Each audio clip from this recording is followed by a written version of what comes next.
Yuk, sama-sama kita siapkan hati kita. Iya, dua saksi Allah ini saya buat secara seri ya. Ini adalah episode pertama. Nah, siapakah mereka? Jadi dalam beberapa slide pertama ini saya hanya mereview apa yang sudah saya bagikan di dalam seminar akhir zaman hari Rabu kemarin ya. Siapakah mereka? Wahyu 11 ayat 3 sampai 4 mengatakan, "Dan aku akan memberi tugas kepada dua saksiku supaya mereka bernubuat sambil berkabung 1260 hari lamanya. Mereka adalah kedua pohon zaitun dan kedua kekidian yang berdiri di hadapan Tuhan semesta alam." Ini adalah ayat yang bercerita soal dua saksi Allah. Ada di Wahyu pasal 11. Nah, kata atau kalimat atau terminologi dua saksi Allah ini yang muncul di ayat 3 yang saya kasih warna merah ini. Dua saksiku. Ya. Dan kita akan coba dalami ya saudara ya. Siapakah dua saksi Allah yang dikatakan tadi adalah dua pohon zaitun dan dua kaki dian? Ya, saya sekali lagi mengulang, ini hanya mereview materi yang sudah saya berikan di seminar akhir zaman hari Rabu kemarin, yang detailnya Bapak Ibu bisa nonton lagi ya, diulang lagi supaya clear, supaya jelas. Kalau ditanya siapa pohon zaitun yang berdiri di hadapan Tuhan, yakni adalah bangsa Israel. Karena pohon zaitun menurut Alkitab adalah bangsa Israel. Ya, itu adalah nama yang diberikan Tuhan kepada Israel. Zaitunku, pohon zaitunku. Kurang lebih begitu ya. Jadi kalau dua saksi Allah itu adalah dua pohon zaitun, berarti dua saksi Allah itu adalah bangsa Israel. Dua kelompok bangsa Israel. Ya. Dan kok ada dua kelompok bangsa Israel? Ya ada lah. Ya. Yang pertama kalau ngomongin bangsa Israel, pertama adalah bangsa Israel yang memiliki darah Israel. Darah DNA Abraham, Ishak, dan Yakub. Yang kedua, kalau kita membaca surat Roma 11, kata Paulus, orang Kristen juga adalah orang Israel atau pohon zaitun. Kita memang tadinya adalah carang liar yang dicangkokkan kepada akar zaitun yang baik, sehingga akhirnya kita menyatu dengan pohon zaitun itu. Ya, jadi kalau bicara mengenai pohon zaitun, itu bicara mengenai bangsa Israel. Dan kalau kita belajar Alkitab dari Kejadian sampai Wahyu tentang bangsa Israel, ada bangsa Israel yang secara darah, ada bangsa Israel yang secara spiritual, secara rohani. Kita ini bukan bangsa Israel secara darah. Tapi kalau kita percaya Yesus, kita akan mewarisi perjanjian antara Tuhan dengan Abraham lewat Yesus. Itulah kita, bangsa Israel rohani, itulah yang digambarkan dalam Roma 11 yang dipaparkan oleh Paulus, yang sedikit banyak saya sudah singgung dalam seminar hari Rabu kemarin. Nah, siapakah kaki dian yang berdiri di hadapan Tuhan? Nah, kaki dian ini menurut kitab Wahyu adalah jemaat Tuhan. Ya. Karena di Wahyu pasal 1 ada ngomongin 7 kaki dian. 7 kaki dian itu adalah 7 gereja yang ada di kitab Wahyu. Jadi kalau angka 7-nya dibuang, hanya 7 kaki dian. Angka 7-nya dibuang berarti tinggal kaki dian. Dan penjelasan di Wahyu 1 ayat 20, 7 kaki dian itu adalah 7 gereja, 7-nya dibuang, maka kaki dian adalah jemaat atau gereja Tuhan. Nah, menurut kitab Wahyu juga, jemaat Tuhan yang akan diselamatkan Tuhan di akhir zaman itu ada dua. Pertama adalah orang percaya, gereja Tuhan, dan juga orang Israel yang nantinya percaya. Intinya ngomongin kaki dian itu bicara mengenai jemaat Tuhan. Dan kalau kita membaca kitab Wahyu, jemaat Tuhan itu juga terlihat banget antara jemaat yang benar-benar orang yang tadinya kafir, Gentile, orang yang bukan Yahudi, yang menjadi Kristen, juga orang Yahudi yang akhirnya menjadi Kristen. Dan itu tergambar di kitab Wahyu, ada 144.000 orang Yahudi yang kemudian percaya. Jadi ini clear, menjelaskan bahwa dua saksi Allah itu bukannya Musa, Elia, dan Henokh, seperti yang dipahami orang-orang di luar sana, seperti yang dulu saya pahami juga, yang penjelasannya sedikit banyaknya sudah saya jelaskan dalam seminar kemarin. Ya. Bagi saya sekarang, dua saksi Allah yang disebut sebagai dua pohon zaitun dan dua kaki dian yang berdiri di hadapan Tuhan adalah orang percaya yang berasal dari dua kelompok, yakni bangsa Israel, ya, dan juga bangsa kafir atau Gentile. Itulah yang disebut dengan dua saksi Allah. Nah, Bapak Ibu merupakan bagian nggak dari dua saksi Allah itu? Itu yang Bapak Ibu harus jawab ya. Makanya saya bilang coba diikuti seminar saya yang kemarin itu ya. Sebab untuk menjadi dua saksi Allah jelas ada syaratnya. Terus juga nanti ikuti ya episode pertama hari ini dan juga minggu depan episode kedua dan episode ketiga berikutnya. Sehingga kita punya pemahaman yang jelas banget lah soal dua saksi Allah ini. Dan kalau sudah jelas, ya coba bertanya dalam hati, apakah kita hari ini sudah menjadi bagian dari dua saksi Allah itu? Problemnya, kita akan mendalami lagi nih. Kapan kemunculan mereka? Kita memang sudah ada, kita orang Kristen sudah ada ya. Tapi orang Kristen yang kalau kita membaca Wahyu 11 itu penuh mujizat, ya itu kapan kira-kira? Ya, makanya tolong pengajaran saya ini diikuti ya pelan-pelan per episode gitu ya. Jadi saya tidak mungkin langsung bisa membagikan semuanya di Wahyu 11 itu ya. Makanya lewat program ini saya bikin video pengajaran pendek sekitar durasi 30-40 menit supaya Bapak Ibu bisa mencernanya. Nanti minggu depan kita akan belajar lagi sehingga akhirnya Bapak Ibu semakin jelas. Kalau ditanya orang percaya ya kapan? Ya sudah ada. Kita kan bukannya orang percaya hari ini ya. Kita kan sudah orang percaya maksud saya hari ini kan. Tapi orang percaya yang menurut ciri khasnya ada di Wahyu 11 itu kapan kira-kira? Apakah kita bagian dari itu? Ya. Kalau kita mau mempelajari sesuatu topik Alkitab, kita harus melihat konteks dekatnya. Itu berkali-kali saya bilang konteks, konteks, dan konteks. Dan kalau kita membaca tadi Wahyu 11 ayat 3 sampai 4, kita tidak boleh melupakan Wahyu 11 ayat 1 dan 2-nya. Wahyu 11 ayat 1 dan 2 itu menjelaskan kapan kira-kira kemunculan dua saksi Allah dengan kriteria yang ada di Wahyu 11 ini. Biarlah Alkitab yang menjelaskan. Mari baca Wahyu 11 ayat 1 sampai 2. Kemudian diberikanlah kepadaku sebatang bulu seperti tongkat pengukur. Rupanya dengan kata-kata yang berikut. Bangunlah dan ukurlah bait suci Allah dan mesbah dan mereka yang beribadah di dalamnya. Tapi kecualikan pelataran bait suci yang di sebelah luar. Janganlah engkau mengukurnya, karena ia telah diberikan kepada bangsa-bangsa lain dan mereka akan menginjak-injak kota suci 42 bulan lamanya. Jadi perhatikan yang saya kasih warna merah itu ya. Bangunlah dan ukurlah bait suci Allah. Ini adalah ayat pasal 11 Wahyu ayat pertama. Jadi Yohanes disuruh untuk bangun, ya tadinya mungkin dia bersujud atau sedikit agak tersungkur, disuruh bangun dan mengukur bait suci Allah. Di zamannya Yohanes, bait suci masih ada.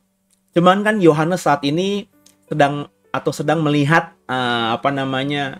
vision atau masa depan.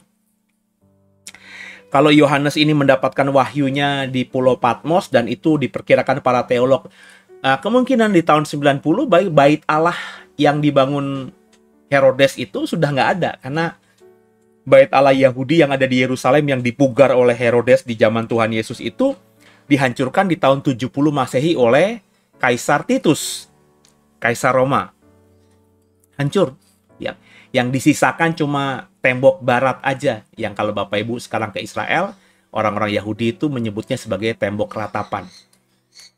Itu konon adalah sisa tembok yang masih ditinggal ya oleh orang Roma, sedangkan yang lainnya dihancurkan.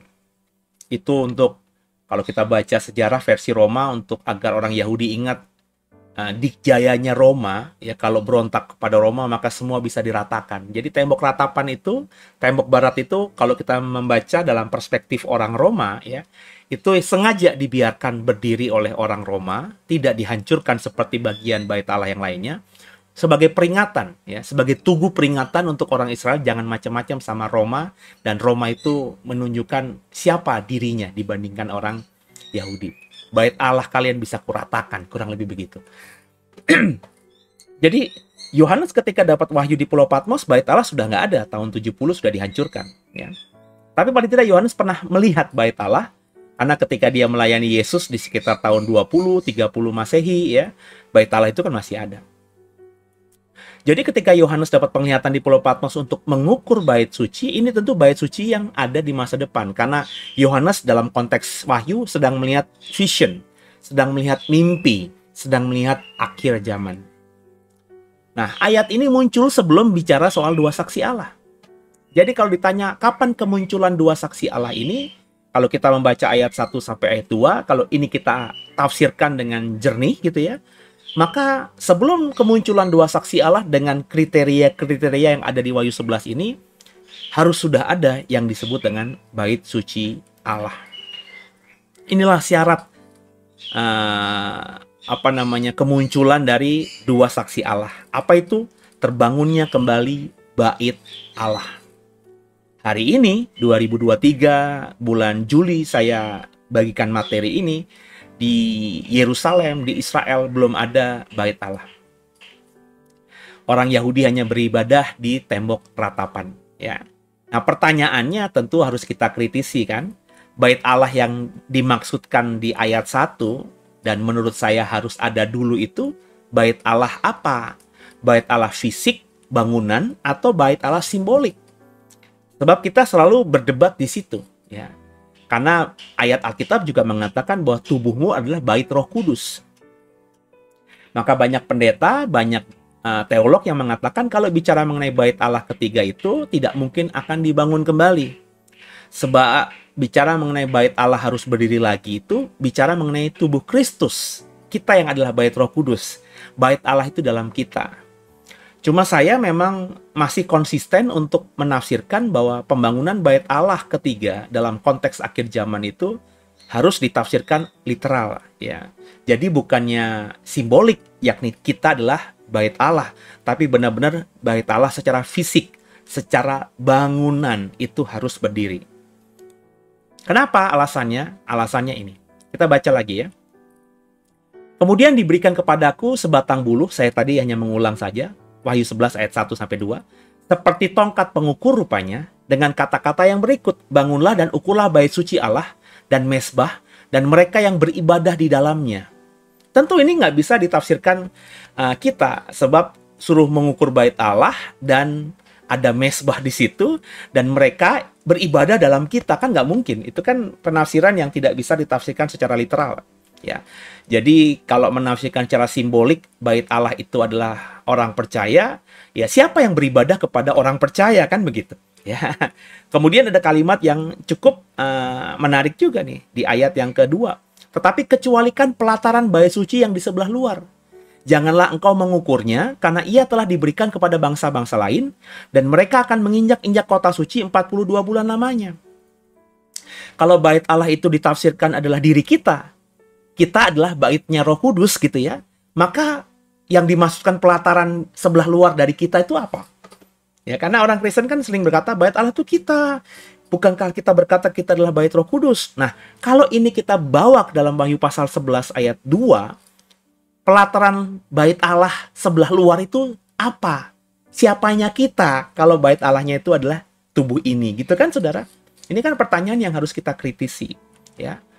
Terus apalagi ada kalimat, janganlah engkau mengukurnya. Lah kalau kita nggak tahu pelataran bait Allah di luar kita itu apa, terus gimana kita mengukurnya? Ada kalimat berikutnya, karena ia telah diberikan kepada bangsa-bangsa lain. Lah, siapa yang merupakan pelataran bagian luar kita yang sudah diberikan kepada bangsa-bangsa lain? Ini kan sesuatu yang harus dijawab gitu. Kalau ingin menafsirkan bait Allah itu adalah simbolik dari tubuh kita. Kalau ada orang Kristen berkata bait Allah ketiga itu nggak perlu dibangun lagi secara fisik karena bait Allah yang dimaksudkan itu adalah tubuh kita, tubuh orang percaya. Lalu menjawab ini gimana? Kan begitu, ya. Dan di gambar ini Bapak Ibu bisa lebih jelas ya. Memperkirakan gitu ya. Yang ada hari ini ya ini ya. Ada Dome of the Rock atau Masjid Kubah ya. Dan juga Al-Aqsa, Masjid Al-Aqsa ya, kubah hitam ya, dan juga the Western Wall atau tembok ratapan, tembok barat. Nah, yang namanya Western Wall inilah orang-orang Yahudi di sini ya. Bapak Ibu kalau misalnya dibawa ke area tembok ratapan atau tembok barat, maka Bapak Ibu biasanya dibawa masuk dari sini ya, dari luar sini. Nah, ini tuh sepanjang ini nih Jadi kalau pas lagi ada ibadah orang Yahudi penuh sekali ya, dan orang Yahudi di warna kuning ini, warna emas ini, mereka berdoa menghadap ke tembok itu dan memasukkan kertas doa mereka diselipin di antara tembok yang satu dan tembok yang lainnya. Dan inilah yang disebut dengan area tembok ratapan. Ini adalah Dome of the Rock ya. Ini kotak begini adalah wilayah komplek Masjid Al-Aqsa. Ya. Nah, bagaimana membayangkan ayat ini kalau terjadi? Ya, kalau bagi saya dua masjid besar ini, Dome of the Rock dan Al-Aqsa ini nggak perlu dihancurkan. Karena kalau kita baca di Alkitab ini, Wahyu 11 ayat yang kedua, kecualikan pelataran bait suci di sebelah luar, janganlah engkau mengukurnya, karena ia telah diberikan kepada bangsa-bangsa lain. Maka saya menafsirkan inilah yang disebut dengan pelataran bait suci sebelah luar. Ya. Karena kalau boleh jujur, ya tidak ada yang bisa menebak kira-kira di mana itu bait Allahnya Salomo dibangun. Ya. Dari sekitar tahun 70, 80, 90-an mungkin ya. Orang-orang yang mendalami akhir zaman masih berkata bahwa bait Allahnya Salomo itu ya di area Masjid Al-Aqsa ini. Jadi kalau bait Allah ketiga mau dibangun, maka area masjid ini harus dihancurkan. Dan kalau dihancurkan, tentu sebagai masjid ketiga terbesar dari agama Islam, tentu umat muslim tidak akan bisa terima. Maka akhirnya pasti akan chaos. Perang agama terjadi kembali di abad modern ini. Tapi kalau saya membaca Wahyu 11 ayat 1 sampai 2 ini, kayaknya dua tempat suci masjid besar ini tidak akan dihancurkan. Karena Alkitab mengatakan karena telah diberikan kepada bangsa-bangsa lain. Tuhan berkata bahwa ini pelataran luar ini sudah diberikan kepada bangsa-bangsa lain. Ya biarkan aja. Ya. Nah, karena bait Allah kalau menurut saya harus dibangun lagi, maka kalau ini adalah tembok aslinya ya, maka akan dibangun ya di area sebelah sini. Di daerah area Western Wall ini ya. Sebab kalau masuk ke sini, masuk ke dalam masjid ini, maka tentu akan chaos, akan perang agama tadi. Meskipun masjidnya tidak dihancurkan, tapi kalau membangun sesuatu di antara yang berada di dalam area Masjid Al-Aqsa ini, tentu akan dianggap penistaan agama. Dan saya nggak bisa kebayang kalau ada perang agama ya. Maka saya menafsirkan ya, ini memang sudah Tuhan bilang pelataran luar sudah kuberikan kepada bangsa-bangsa lain, dan kalau bait Allah dibangun kembali ya mungkin di area ini, saudara. Dan memang kalau kita sudah pernah masuk ke sini, yang namanya tunnel itu yang di bawah bait Allah itu ada di area sini, saudara. Ya, di area sini. Ini kalau dari tembok ratapan yang warna emas ini ya, itu di sebelah kirinya itu ada pintu masuk yang terus ke dalam dan itu bisa sampai ke sini ya. Penggalian arkeologi tentang dasar asli dari bait Allah Salomo itu ditemukan di sini. Ini turun ke bawah cukup dalam, saudara. Ya, itu yang mungkin akan terjadi, saudara ya. Ini saya kasih supaya saudara bisa punya pemahaman bahwa saya sih menafsirkan tidak akan dihancurkan yang namanya Masjid Al-Aqsa juga Dome of the Rock ini. Karena menurut saya firman Tuhan ya harus tergenapi, kan gitu. Jadi dua saksi Allah bicara mengenai pemaparan saya tadi, itu akan muncul setelah bait Allah berdiri kembali di Yerusalem. Ayat 1, ayat 2, Yohanes disuruh mengukur bait Allah dan ada informasi pelataran sebelah luar itu dibiarkan saja karena sudah diberikan Tuhan kepada bangsa-bangsa lain. Baru ayat 3, ayat 4-nya muncul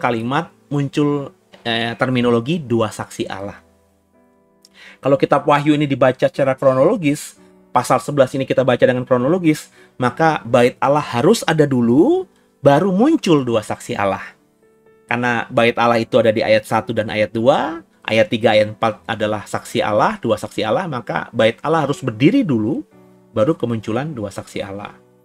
Jadi saya mengajarkan, ya kita lihat aja, makanya kan saya selalu bilang, kalau kita ngomongin akhir zaman, ya mata kita ke Israel.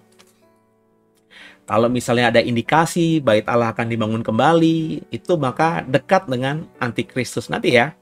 Pelan-pelan akan saya singkapkan semua yang saya pahami sehingga saudara bisa ketemu dari banyak angle kebenaran ini. Itu kalau sudah sampai di sana pemahamannya, Bapak Ibu dengerin pengajaran dari orang lain tentang apapun, kita nggak akan terpengaruh. Karena kalau sudah mendapatkan apa yang saya dapatkan, kita bisa melihat semua apa namanya yang terjadi di akhir zaman yang dinubuatkan Alkitab itu dengan clear, dengan jelas.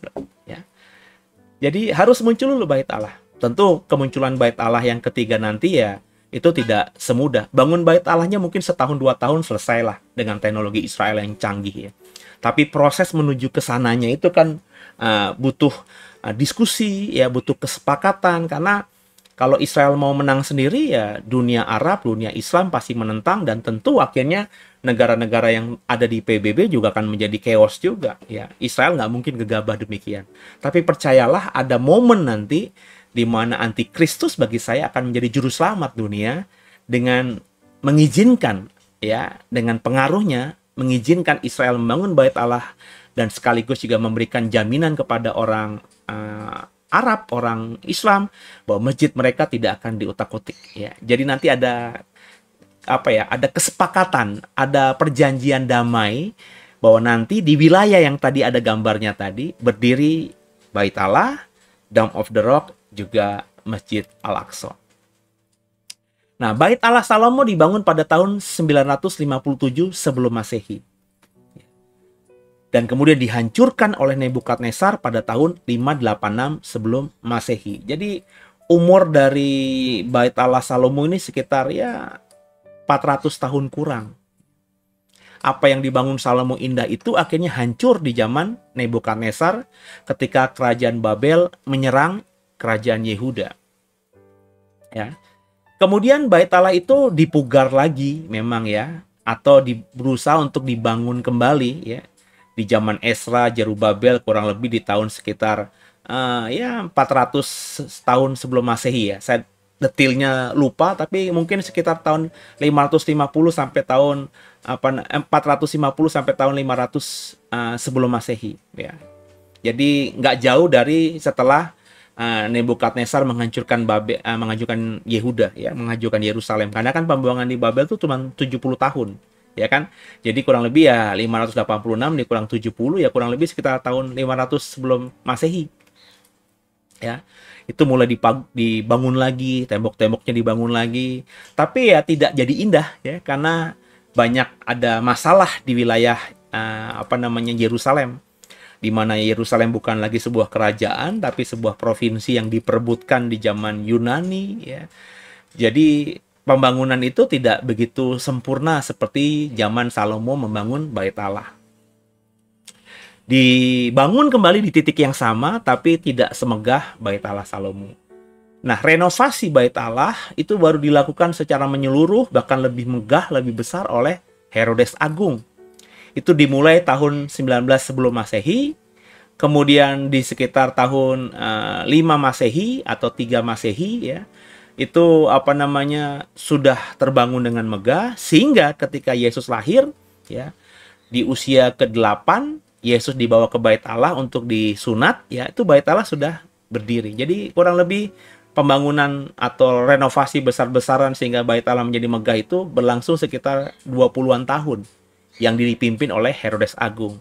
Dia melakukan untuk mencari mencari sayang, mencari kasih ya. Dia ingin orang Yahudi itu respect sama dia sebagai raja. Kenapa? Karena dia tidak punya darah Yahudi. Dia adalah orang Idumea, orang Edom yang diangkat raja wilayah oleh kekaisaran Roma. Jadi Herodes Agung ini orang kafir, orang Edom, tapi menjadi raja atas orang Yahudi. Nah, tentu orang Yahudi tidak mau. Bapak Ibu tentu tahu sejarahnya. Kerajaan Yehuda itu adalah kerajaan yang memang Tuhan arahkan untuk yang menjadi raja harus punya darah Daud, kan begitu. Yang membedakan Yehuda dengan Israel kan begitu. Israel itu 10 suku itu ketika menjadikan negara berpisah dengan Yehuda dan Benjamin, rajanya ya siapa saja yang kuat. Ya, tapi kalau kerajaan Yehuda itu selalu yang menjadi raja adalah keturunan Daud. Ketika ada suku Benjamin yang juga populer, nggak mungkin bisa menjadi raja. Raja di suku Yehuda itu adalah keturunan Daud. Nah, ketika Yehuda ditaklukkan Roma, Roma menjadikan Herodes sebagai raja wilayah. Herodes itu bukan orang Yehuda, bukan keturunan Daud, tapi orang Idumea. Tentu orang-orang Yahudi nggak respect sama dia. tetap menganggapnya sebagai raja, tapi nggak respect. Kenapa? Orang bukan keturunan Daud, kok kita sembah? Kita kan beriman bahwa raja kita adalah keturunan Daud. Itu janji Tuhan kepada Daud, nenek moyang kita, bahwa pemerintahan tidak akan beranjak dari keluargamu. Nah, untuk bisa mencuri hati dari orang-orang Yahudi, Herodes memugar bait Allah. Kurang lebih begitu ceritanya, Bapak Ibu. Dan di zaman Tuhan Yesus itu sudah terbangun, tapi nggak lama kemudian, tahun 70 Masehi, itu dihancurkan rata dengan tanah oleh Kaisar Titus. Jadi bait Allah yang dibangun Salomo yang dihancurkan Herodes, kemudian dipugar lagi dengan megah oleh Herodes di abad-abad awal Masehi, tahun 70 Masehi diratakan lagi dengan tanah oleh Raja Titus atau Kaisar Titus, Kaisar Roma. Ini jadi miris ya, sejarah berulang gitu. 2 kali paling tidak bait Allah itu rata dengan tanah. Dan ini tidak juga membuat orang Yahudi itu belajar banyak. Nah, lokasi bait Allah di mana? Kalau kita membaca 2 Tawarik 3 ayat 1, Salomo mulai mendirikan rumah Tuhan di Yerusalem, di Gunung Moria, di mana Tuhan menampakkan diri kepada Daud ayahnya, di Gunung Moria. Jadi, pembangunan bait Allah yang dibangun Salomo itu ada di Gunung Moria. Nah, Gunung Moria ini sebenarnya bukan nama sebuah gunung, tapi nama sebuah wilayah. Disebut Gunung Moria karena memang di wilayah itu ada beberapa bukit. Sebenarnya nggak bisa dibilang gunung ya. Kalau gunung itu kan ekspektasi kita tuh kayak kalau Indonesia ya gunung berapi, gunung Galunggung, gunung Tangkuban Perahu, gunung Merapi, Merbabu ya, gunung Kelut dan seterusnya. Tapi kalau kita memang sudah pernah ke sana Bapak Ibu, ya makanya kalau saya menganjurkan gitu ya, ada berkatnya, ya daripada kita liburan ke tempat lain, cobalah kita ke Israel. Selain kita memberkati Israel, juga kita jadi paling nggak punya bayangan kalau kita membaca Alkitab. Karena penting ini ya. Dulu sebelum saya pernah ke sana, saya bingung ya. Nah, yang dimaksud gunung tuh saya pikir ya gunung itu. Ternyata wilayah di sana itu emang berbukit-bukit gitu ya. Wilayah pegunungan gitu ya. Pegunungan pasir gitu ya. Nah, lokasi bait Allah yang dibangun Salomo itu ada di pegunungan Moria. Ya, di tanah Moria. Kenapa saya berkata begitu? Karena Kejadian 22 ayat 2 mengatakan demikian. Ambillah anakmu yang tunggal itu dan yang kau kasihi, yakni Ishak, pergilah ke tanah Moria dan mempersembahkan dia di sana sebagai korban bakaran pada salah satu gunung yang akan kukatakan kepadamu. Jadi kata Tawarik tadi, Salomo membangun bait Allah di Gunung Moria. Informasi dalam Kejadian pasal 22, Ishak ketika mau dikorbankan oleh Abraham sebagai korban bakaran itu dilakukan di tanah Moria di salah satu gunungnya. Jadi paling nggak dengan 2 ayat ini Bapak Ibu mengerti bahwa kalau ngomongin Moria itu sebenarnya ngomongin wilayah geografis. Di mana banyak gunung sehingga gunung-gunung di situ bisa disebut sebagai Gunung Moria, pegunungan Moria. Ya. Nah, dengan 2 informasi ini konon karena saya membacanya dari sebuah literatur ya. Karena saya belum ada kesempatan bertanya langsung kepada orang Yahudi. Konon, dalam kepercayaan Yahudi, di dalam Dome of the Rock, ya, tadi suatu masjid yang ada di wilayah kompleks Al-Aqsa, ya, terdapat sebuah batu yang disebut sebagai batu pondasi. Batu tersebut dipercayai persis sebagai lokasi Abraham saat hendak menyembah Ishak. Ya, jadi menarik di sini. Ya, bagi orang Yahudi itu ada kepentingan mereka ingin membangun kembali bait Allah di tanah Moria, di Gunung Moria. Dan mereka sekarang berpendapat bahwa titik Salomo membangun bait Allah itu adalah titik yang sama dengan Abraham ketika mengorbankan Ishak. Dan titik itu, menurut literatur yang saya baca, ada di dalam Dome of the Rock. Karena di dalam Dome of the Rock itu tersimpan sebuah batu yang disebut sebagai batu pondasi atau titik di mana Abraham menyembelih Ishak. Jadi tentu kalau kita mau memperhatikan pemahaman Yahudi ortodok yang memang kekeh ingin membangun bait Allah, ya Dome of the Rock pasti dihancurkan. Karena mereka tentu bersepakat bahwa itulah titik di mana dulu Salomo membangun bait Allah. Makanya itu penafsiran yang ada di tahun, saya bilang tahun 50, 60, 70, 80, 90 gitu. Saya dulu memahaminya begitu. Jadi ngebayangin ada perang dunia ketiga itu karena Dome of the Rock dihancurkan, Al-Aqsa dihancurkan, dan dibangun Bait Allah di situ. Perang dunia dimulai dari Israel melawan negara-negara Arab, kemudian berkembang pada negara-negara Islam yang ikut bagian, dan kita negara-negara yang mayoritas Kristen kena imbasnya. Jadilah perang dunia. Itu tafsiran saya ketika saya mendalami pertama kali tentang akhir zaman. Ya. Kenapa orang Islam juga kekeh memegang kesucian bagi mereka Masjid Al-Aqsa? Karena ya tadi, selain di situ adalah masjid ketiga di mana nabi mereka Muhammad itu pernah Isra Miraj, ya, dan ada burung burak itu juga mendarat di situ. Dan juga Dome of the Rock itu juga dipercaya sebagai tempat di mana Ismail itu dipersembahkan oleh Abraham. Ya, karena memang dalam beberapa hadis itu dikatakan yang dipersembahkan adalah Ismail, bukan Ishak. Ya, tapi saya juga mendapatkan banyak informasi karena saya juga sering mendengarkan ustadz atau kiai-kiai yang cara berkhotbahnya itu menyejukkan. Saya sering dengar mereka berkata yang terpelajar itu bahwa tidak, yang dikorbankan itu ya Ishak gitu ya, bukan Ismail, karena di Alkitab, di Al-Quran tidak ada penyebutan apakah Ishak atau Ismail, tapi anak dari Abraham, gitu ya. Baru ada turunan-turunannya, ada hadis-hadis atau kitab-kitab yang ditulis oleh ulama-ulama besar Islam yang mengatakan atau menafsirkan bahwa anak yang dikorbankan Abraham lewat versi Islam adalah Ismail, gitu ya. Jadi ya ini mereka punya sejarah karena Ibrahim atau Abraham itu ya nabi mereka. Ismail itu adalah nabi mereka juga. Dan bagi orang Islam kan nabi itu ya suci, kudus adanya. Ya dibela mati-matian itu ya harus gitu ya. Nah jadi itulah skenarionya. Ya, tapi kalau kita dengan tenang membaca Wahyu 11 tadi, ya ternyata nggak mungkin dihancurkan. Karena itu bagi Tuhan adalah pelataran sebelah luar yang memang Tuhan sudah berikan kepada bangsa-bangsa lainnya. Gitu ya. Nah jadi itulah Bait Allah yang harus terbangun dulu. Letaknya di Bukit Moria atau di Tanah Moria. Posisinya mungkin ya di daerah kompleks Masjid Al-Aqsa atau kompleks dari Tembok Ratapan, ya. Dan di situ nanti harus terjadi, ya.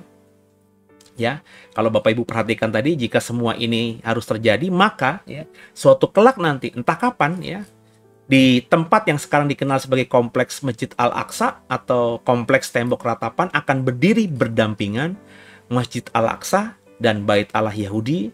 Sebab itu yang dinubuatkan Wahyu 11 ayat 1 sampai 2. Itu belum terjadi hari ini. Kita sedang menunggu. Tandanya juga belum jelas. Beberapa tahun yang lalu agak jelas karena saya pernah berkhotbah soal Gog dan Magog, kalau Bapak Ibu ingat khotbah saya itu. Ya. Kenapa agak jelas? Karena dulu Donald Trump mau maju jadi presiden dengan kampanye, kalau saya jadi presiden maka ibu kota Israel akan kita pindahkan atau Amerika akan mengakui ibu kota Israel adalah Yerusalem. Sehingga akhirnya kedutaan besar mereka, kedutaan besar Amerika pun akan dipindahkan dari Tel Aviv, ibu kota Israel hari ini, ke Yerusalem, ibu kota Israel yang akan diakui oleh Donald Trump dan Amerika.